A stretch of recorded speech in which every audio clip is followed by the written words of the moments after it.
नमस्कार, स्वागत है आप सबका दिन भर की तमाम बड़ी खबरों के साथ। मैं हूं कवीन सचान। शुरुआत हेडलाइन से। बिहार में 2 दौर के मुकाबले तीसरे दौर में कम मतदान, 53.53% पड़े वोट। महागठबंधन और एनडीए के नेताओं ने किए जीत के दावे।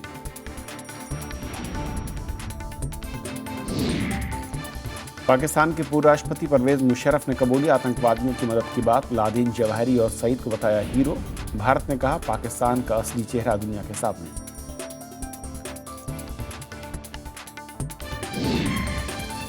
एफटीआई छात्रों की 139 दिन पुरानी हड़ताल खत्म। गजेंद्र चौहान का विरोध जारी रखने का ऐलान। आनंद पटवर्धन समेत 10 फिल्मकारों ने लौटाया राष्ट्रीय पुरस्कार। फेसबुक के सीईओ ने किया नेट निरपेक्षता का समर्थन। कहा मुफ्त में इंटरनेट देना नामुमकिन। दुनिया को जोड़ने के लिए भारत को बताया महत्वपूर्ण बाजार। नेपाल को मिली पहली महिला राष्ट्रपति। सत्तारूढ़ दल की उम्मीदवार विद्या देवी भंडारी ने कुल बहादुर गुरंग को दी शिकस्त। कई दलों का मिला समर्थन।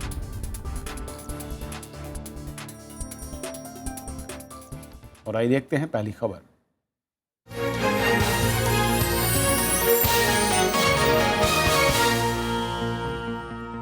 आतंकवादियों की मदद से पाकिस्तान जम्मू कश्मीर में आतंक फैला रहा है। ये सच पाकिस्तान के पूर्व राष्ट्रपति और सेना प्रमुख परवेज मुशर्रफ ने स्वीकारा है।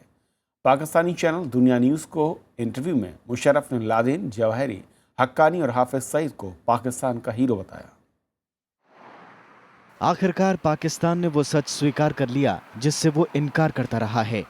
पाकिस्तान के पूर्व राष्ट्रपति परवेज मुशर्रफ ने कहा कि कश्मीर में आतंकवाद को हवा देने के लिए लश्कर जैसे संगठनों को पैसा और ट्रेनिंग दी गई। देखिए, वहाँ एक फ्रीडम स्ट्रगल स्टार्ट हुई कश्मीर में, 1990 में शुरू हुई। वो उनको मारा गया बुरी तरह से, इंडियन आर्मी ने मारा। वो भागकर पाकिस्तान आ गए। अब पाकिस्तान में फिर उनको हीरो रिसेप्शन दी गई। उनकी बिल्कुल ट्रेनिंग भी होती थी और हम उनके सपोर्ट में थे। पूर्व सेना प्रमुख ने माना कि पाकिस्तान अपने हितों के लिए भारत और अफगानिस्तान में आतंकवाद को हथियार के तौर पर इस्तेमाल कर रहा है। उन्होंने कहा कि Osama bin Laden, Ayman al Zawahiri, Jalaluddin Haqqani को अफगानिस्तान में प्रभाव जमाने के लिए इस्तेमाल किया गया। हम मुजाहिदीन लाए पूरी दुनिया से। हमने तालिबान को ट्रेन किया, उन्हें वेपन्स दिए, उनको अंदर भेजा। वो हमारे हीरो थे। ठीक है। ये जो हक्कानी है, हीरो है हमारा जी। ठीक है, 80s का हीरो है। बिल्कुल। ओसामा बिन लादेन हमारा हीरो था। CIA का भी था शायद। यस, ये जवाहिरी हमारा हीरो था। पूर्व राष्ट्रपति ने माना कि अब स्थितियां बदल गई हैं और ये आतंकी पाकिस्तान के ही दुश्मन बन गए हैं। ये हमारे यहाँ बॉम्ब ब्लास्ट कर रहे हैं, हमें मार रहे हैं, हम ही लोगों को मार रहे हैं और उनमें इन्हीं के लोग मुलव्वस हो गए। तो इसलिए ये नेगेटिव हो गया। तो इस वक्त इनको बिल्कुल कंट्रोल करना चाहिए और बंद करना चाहिए, क्योंकि हम खुद इफेक्टेड हैं, हम खुद विक्टिम हैं इनके। इधर भारत सरकार ने कहा है कि पूरी दुनिया को पता है कि पाकिस्तान आतंकवाद फैला रहा है। जो भी आतंकवादी पाकिस्तान की धरती से घुसपैठ करके भारत में आकर के आतंकवाद फैलाता है, वो नॉन स्टेट एक्टर हो के एक स्टेट एक्टर हो, कोई भी संख्या उसे दे दीजिए, उसको संभालने की जिम्मेवारी इस्लामाबाद सरकार की है। और इसलिए जनरल मुशर्रफ या अन्य नेता जो कुछ भी कहें, सारा विश्व अब ये बात समझ चुका है कि आतंकवाद की जननी कहाँ है। जनरल मुशर्रफ ने कहा कि ओसामा बिन लादेन और सब उन्होंने तैयार किया सर। जैसे हीरो होंगे वैसे लोग। राजनीतिक दलों ने भी इस सच को दुनिया के सामने ठोस तरीके से रखने की मांग की है। ये पहली बार राष्ट्रपति रहे पद पर बैठे व्यक्ति ने स्वीकार किया है। ये भारत के लिए चिंता का विषय है और अंतर्राष्ट्रीय पटल पर, अंतर्राष्ट्रीय मंचों पर इसको पूरी मजबूती के साथ उठाया जाना चाहिए। इसको इंटरनेशनल प्लेटफॉर्म पर भी खड़ा करना चाहिए इस मामले को, कि साहब देखिए, आतंकवाद के फैलाने का एडमिशन अगर आता है पाकिस्तान से तो इसकी पूरी जांच होनी चाहिए और ज़रूरी कदम उठाने चाहिए। गौरतलब है कि पाकिस्तान के पूर्व रक्षा मंत्री चौधरी अहमद मुख्तार भी ये कह चुके हैं कि ओसामा पाकिस्तान का मेहमान था और शीर्ष नेतृत्व को इसकी पूरी जानकारी थी। नव विक्रम सिंह के साथ ब्यूरो रिपोर्ट, राज्यसभा टीवी।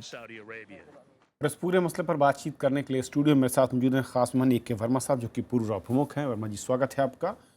और साथ ही साथ हमारे संवाददाता अखिलेश सुमन जुड़ रहे हैं इस वक्त न्यूज़ रूम से। अखिलेश, सबसे पहले आपसे, परवेज मुशर्रफ के इस इंटरव्यू के बाद सरकार क्या कुछ करने की बात कर रही है, किस तरह का रिएक्शन देख रहा है, क्योंकि विपक्ष के कई नेताओं के हमने बयान सुने, उनका साफ कहना है कि इस बयान के जरिए भारत सरकार को हमलावर होना चाहिए, यानी कि अंतर्राष्ट्रीय पटल पर ज़्यादा मजबूती के साथ अपने केस को रखना चाहिए। देखिए कविंद्र, आज जब विदेश मंत्रालय से इस बारे में पूछा गया तो विदेश मंत्रालय ने अभी इस पर चुप्पी साध ली है, लेकिन एक बात दूसरी तरफ साफ उन्होंने किया कि अफ्रीकी देश जो यहाँ आए हुए हैं, दिल्ली में 54 अफ्रीकी देश आए हुए हैं, उन सारे अफ्रीकी देशों से टेररिज्म के मामले पे बातचीत हो रही है।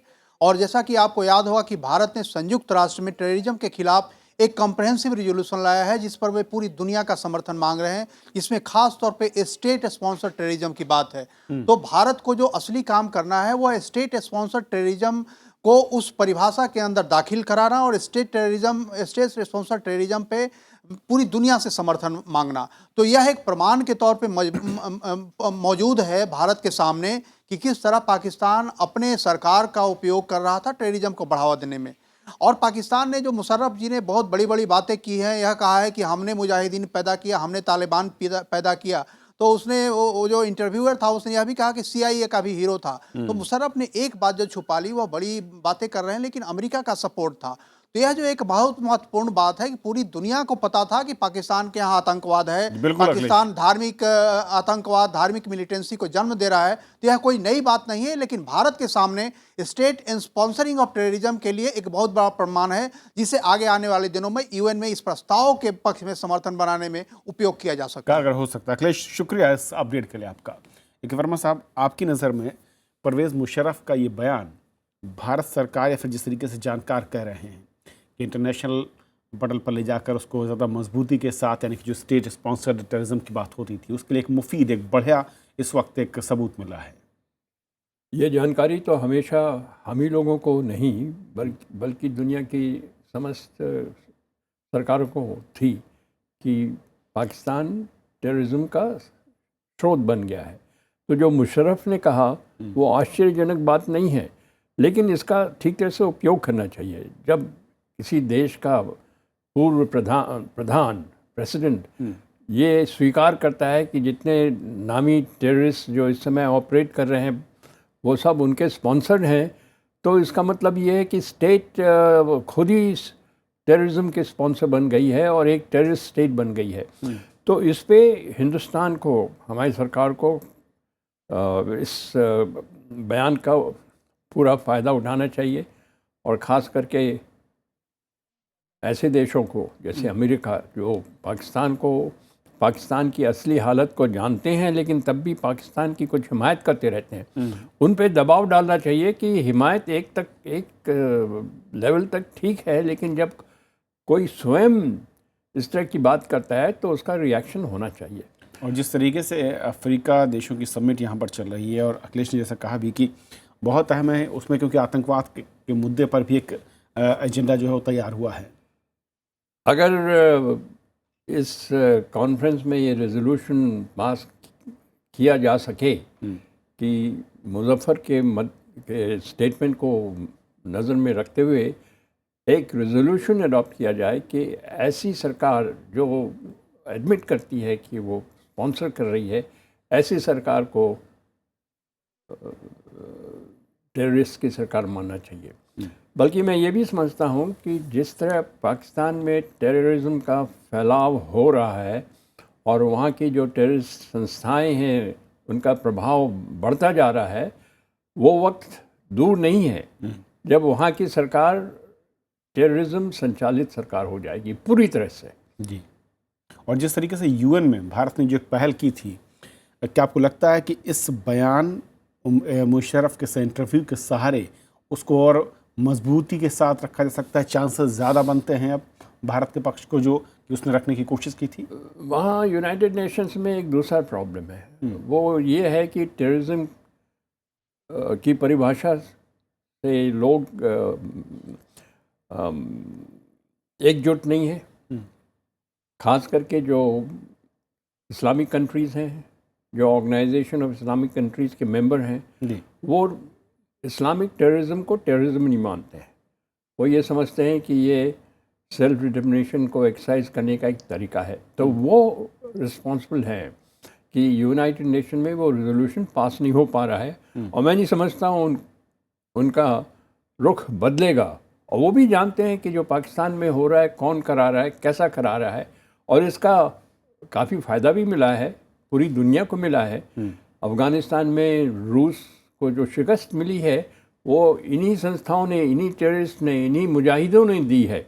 तो एक तरफ से वो ये स्वीकार करते हैं कि हमें इसका बड़ा फ़ायदा हुआ है। जी, लेकिन सवाल ये साहब कि एक आखिरी सवाल मैं पूछना चाहूँगा, एक पूर्व राष्ट्रपति जब इस तरह का एक इंटरव्यू देता है तो क्या उसको इसके मायने नहीं पता कि इसका इम्पैक्ट क्या होगा, या फिर मुशर्रफ बड़बोले और पहले भी इस तरह के बयान देते रहते उसी कड़ी में ये बयान माना जाए? मुशर्रफ ने कई बयान दिए हैं जो बाद में बिल्कुल झूठे पाए गए। हवाना में पहली बार उनने मनमोहन सिंह प्रधानमंत्री उस समय के, उनको आश्वासन दिया था कि पाकिस्तान की ज़मीन से कोई टेररिज्म की हरकत हिंदुस्तान के ख़िलाफ़ नहीं की जाएगी। ये बात पर वो अमल नहीं कर पाए। अब टेररिज्म इतना पावरफुल हो गया है और इसका इस्तेमाल वहाँ की जो प्रमुख संस्थाएं हैं, खास करके ISI और आर्म फोर्सेस, इतना इस पे इतना अवलंबित हो गई हैं कि टेररिज्म पाकिस्तान से ख़त्म नहीं किया जा सकता। हालांकि उसी टेररिज्म से वो भी परेशान हैं, दुखी हैं। उनके यहाँ उनके खिलाफ एक्शन हो रहा है, उन्हीं के लोग मारे जा रहे हैं, उन्हीं के आर्मी के सैनिक मारे जा रहे हैं। लेकिन एक बार जैसे हिलरी ने कहा था, ये अगर आप सांप अपने कोर्टयार्ड में पालते हैं तो वो सांप आपको ना खाते हैं, ऐसे कैसे हो मुमकिन नहीं। बिल्कुल, तो साफ है कि जिस तरीके से पूरा बयान है, देखना होगा कि इंटरनेशनल जो फोरम उसमें किस तरीके से इस बयान के जरिए भारत अपने पक्ष को मजबूती रखता है। बहुत बहुत शुक्रिया सर इस पूरे मसले पर बातचीत करने के लिए आपका। Thank you. ये थी हमारी पहली खबर। छोटा सा ब्रेक और ब्रेक के उस पार दिन भर की दूसरी बड़ी खबर।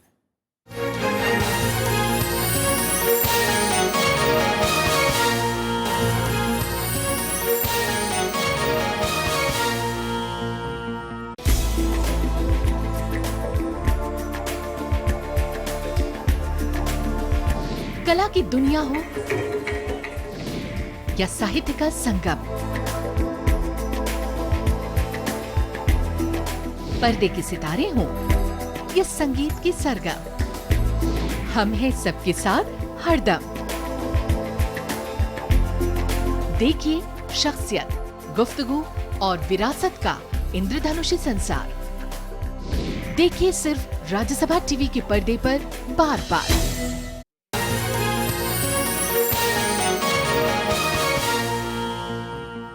और अब बात बिहार चुनाव की, जहां पर तीसरे दौर का मतदान भी शांतिपूर्ण रहा है। त्योहारों के चलते लंबे अंतराल के बाद इस मतदान में लोगों ने अपने मताधिकार का इस्तेमाल किया और 6 जिलों में हुए मतदान में 53% से ज़्यादा वोट पड़े हैं। 2010 में इन जिलों में करीब 50% वोटिंग हुई थी।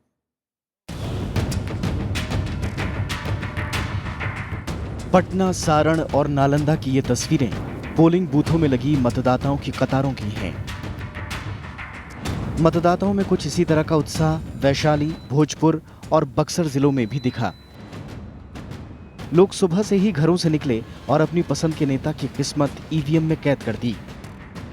विकास के आधार पर वोट दिया है, विकास ही मुद्दा है। उम्मीद करती हूँ कि जो भी सरकार आए अच्छा काम करे और अच्छा प्रदर्शन करे। तो हम लोग अग्रसित राज्य के रूप में देखना चाहते हैं ताकि हम लोगों का जो मान सम्मान है वो बरकरार रहे पूरे देश में।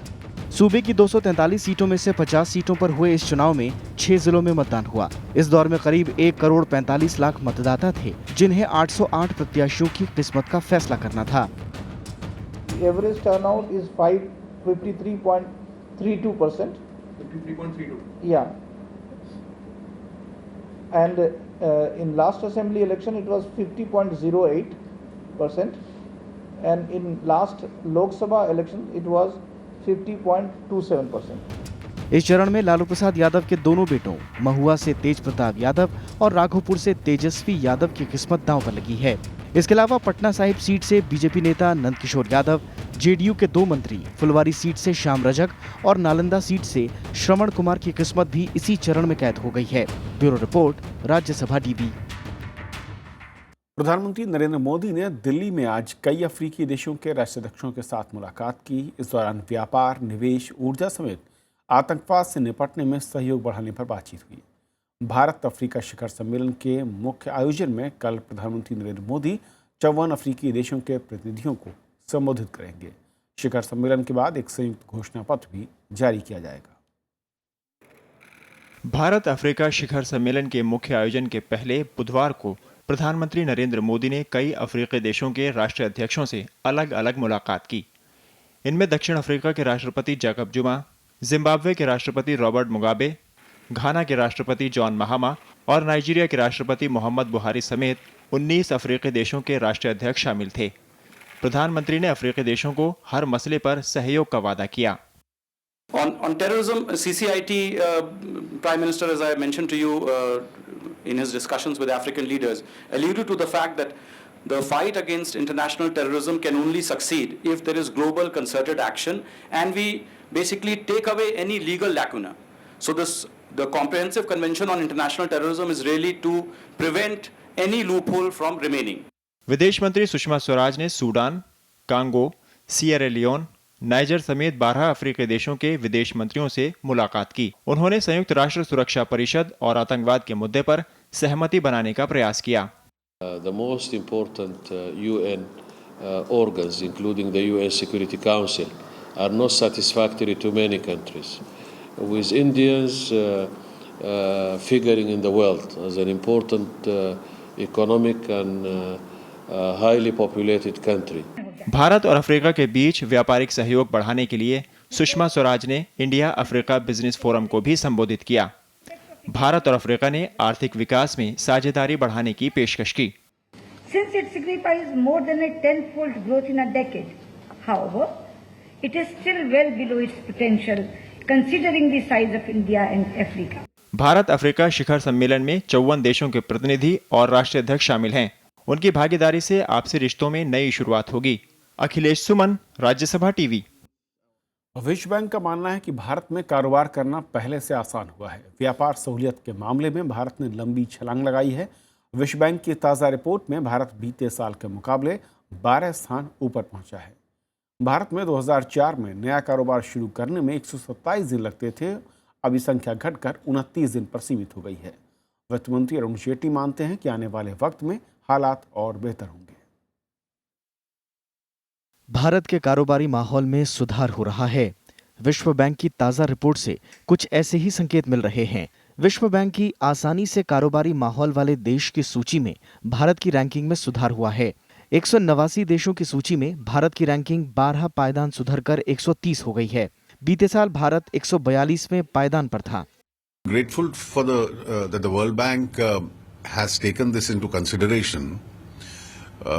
Last month, even the World Economic Forum had increased India's ranking in the ease of doing business. Now the World Bank has increased the ranking significantly. वित्त मंत्री अरुण जेटली ने भरोसा जताया कि कारोबार में सुगमता के पैमाने पर भारत की स्थिति में अगले साल और सुधार होगा। 12-point ranking doesn't really reflect the true ease which has come, because it is as of 1st June and those actions which have already been implemented, and therefore there are a large number of steps which we have taken and are in the process of taking, which I think will be effectively represented in next year's rating. विश्व bank का मानना है कि सुधारों की रफ्तार ऐसी ही जारी रही तो भारत कुछ सालों में दुनिया के मजबूत आर्थिक आधार वाले देशों में शामिल हो जाएगा। विश्व बैंक की रिपोर्ट में कारोबारी लिहाज से सिंगापुर शीर्ष स्थान पर है। उसके बाद न्यूजीलैंड, डेनमार्क, दक्षिण कोरिया, हांगकांग, ब्रिटेन और अमेरिका का स्थान आता है। चीन को 84वां और पाकिस्तान को 138वां स्थान मिला है। Bureau report, Rajya Sabha TV. FTII के छात्रों ने 139 दिन से जारी अपनी हड़ताल वापस ले ली है। छात्र संगठन कहते हैं कि वो शैक्षिक गतिविधियों में हिस्सा लेंगे, लेकिन दूसरे तरीकों से अपना विरोध भी जारी रखेंगे।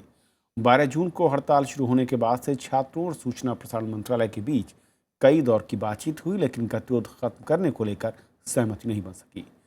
छात्र एफटीआईआई के अध्यक्ष पद पर गजेंद्र चौहान और सोसाइटी के 4 सदस्यों को हटाने की मांग कर रहे हैं।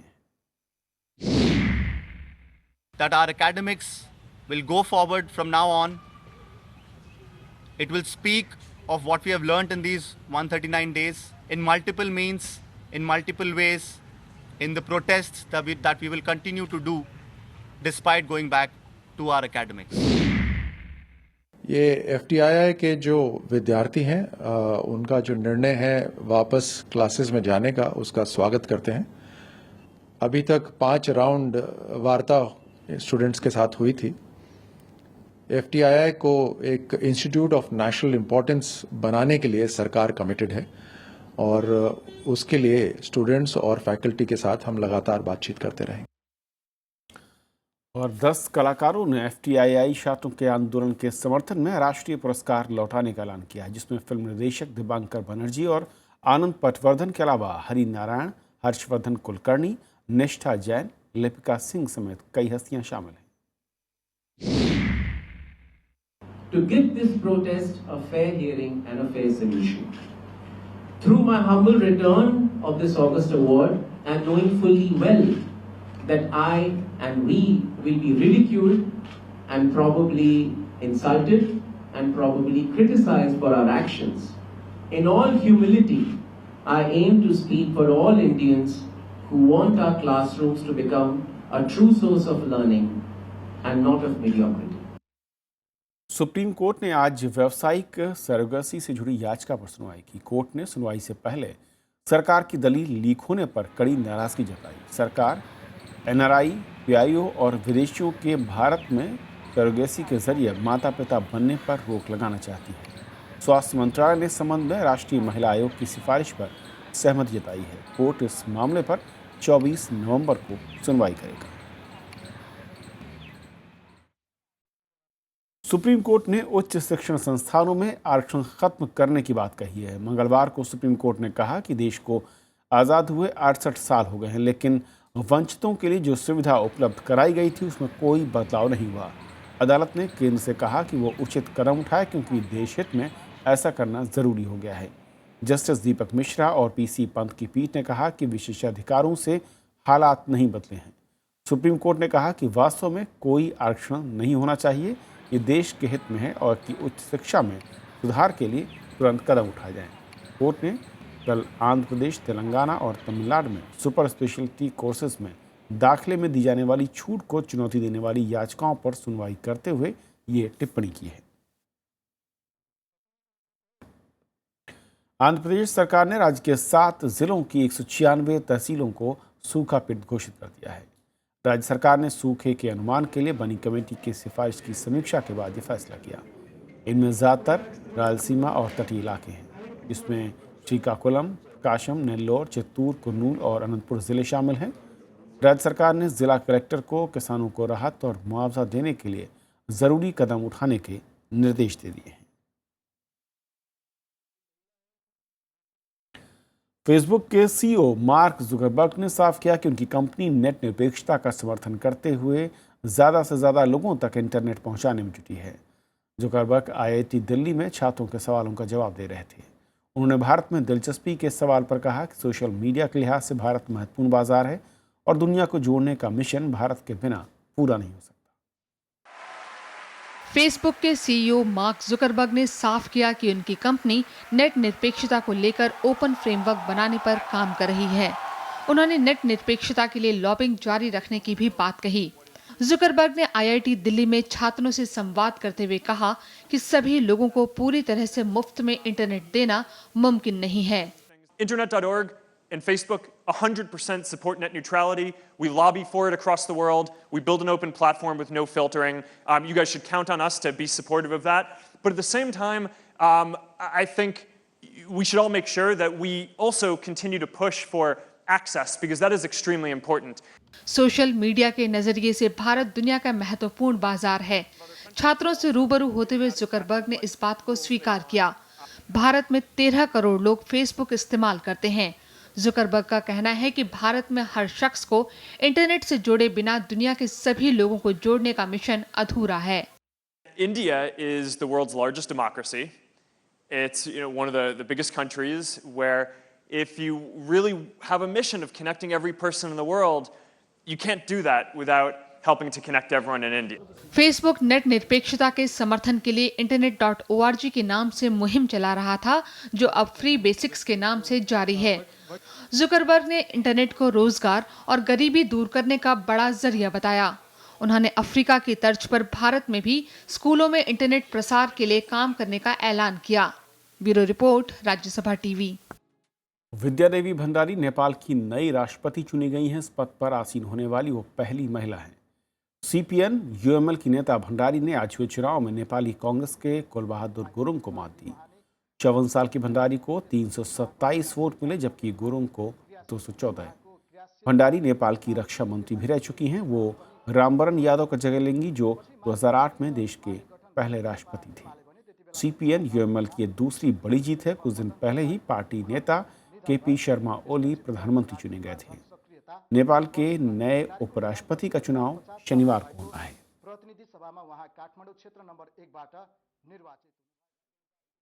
तो खबरों के आज के सफर में इतना ही, लेकिन जाते जाते छोड़ जाते हैं देश और दुनिया की कुछ और बड़ी खबरों के साथ। नमस्कार। सुप्रीम कोर्ट ने दिवाली पर पटाखों पर प्रतिबंध लगाने से इनकार कर दिया है। हालांकि अदालत ने रात 10 बजे से सुबह 6 बजे के बीच पटाखे नहीं छोड़ने के अपने फैसले को बरकरार रखा है। हरियाणा पंचायती राज संशोधन कानून 2015 को लेकर आज सुप्रीम कोर्ट में सुनवाई पूरी हो गई। कोर्ट ने इस मामले पर अपना फैसला सुरक्षित रखा है। फैसला आने तक हरियाणा में पंचायत चुनाव पर रोक लगी रहेगी। दिल्ली पुलिस ने केरल भवन कैंटीन में गौमांस परोसने की झूठी खबर देने के लिए हिंदू सेना प्रमुख विष्णु गुप्ता को गिरफ्तार किया है। पुलिस ने विष्णु गुप्ता से पूछताछ भी की है। इस मामले में दिल्ली पुलिस ने गृह मंत्रालय को अपनी रिपोर्ट सौंप दी है। मध्य प्रदेश सरकार ने सरकारी नौकरियों में महिलाओं के आरक्षण को 30 से बढ़ाकर 33% करने का फैसला किया है। कैबिनेट ने किसानों को 1 लाख के कर्ज पर 90,000 रुपए चुकाने के प्रस्ताव को भी मंजूरी दी है। शीना बोरा हत्याकांड में मुख्य आरोपी इंद्राणी मुखर्जी को डेंगू की वजह से मुंबई के JJ अस्पताल में भर्ती कराया गया है। 31 अक्टूबर को शीना बोरा हत्याकांड की सुनवाई होनी है। दिल्ली की सड़कों पर लगे कूड़े के अंबार के लिए नेशनल ग्रीन ट्रिब्यूनल ने दिल्ली के मुख्य सचिव और तीनों नगर निगमों को नोटिस जारी किया है। पिछले दिनों सफाई कर्मचारियों की हड़ताल की वजह से दिल्ली की कई सड़कों पर कूड़े का ढेर लगा है। शेयर बाजार में बुधवार को लगातार तीसरे दिन भी गिरावट देखने को मिली। सेंसेक्स 213 अंक की गिरावट के साथ 27,040 पर बंद हुआ, तो वहीं निफ्टी 61 अंक की गिरावट के साथ 8,171 पर रहा। हाल ही में अंतर्राष्ट्रीय क्रिकेट से संन्यास लेने वाले विस्फोटक बल्लेबाज वीरेंद्र सहवाग अगले महीने होने वाली क्रिकेट ऑल स्टार सीरीज में हिस्सा लेंगे। भारत और श्रीलंका ने एक दूसरे के मछुआरों को रिहा करने का फैसला किया है। इसके तहत श्रीलंका ने 120 भारतीय मछुआरों को छोड़ने की प्रक्रिया आज से शुरू कर दी है। संयुक्त राष्ट्र महासभा ने क्यूबा पर अमेरिका के आर्थिक प्रतिबंधों की निंदा करने वाले प्रस्ताव को मंजूरी दी। प्रस्ताव के समर्थन में भारत समेत 190 सदस्य देशों ने मतदान किया। इससे अमेरिका की ओर से क्यूबा के खिलाफ लगाई गई आर्थिक और व्यापारिक पाबंदियां खत्म करने का रास्ता साफ हो जाएगा।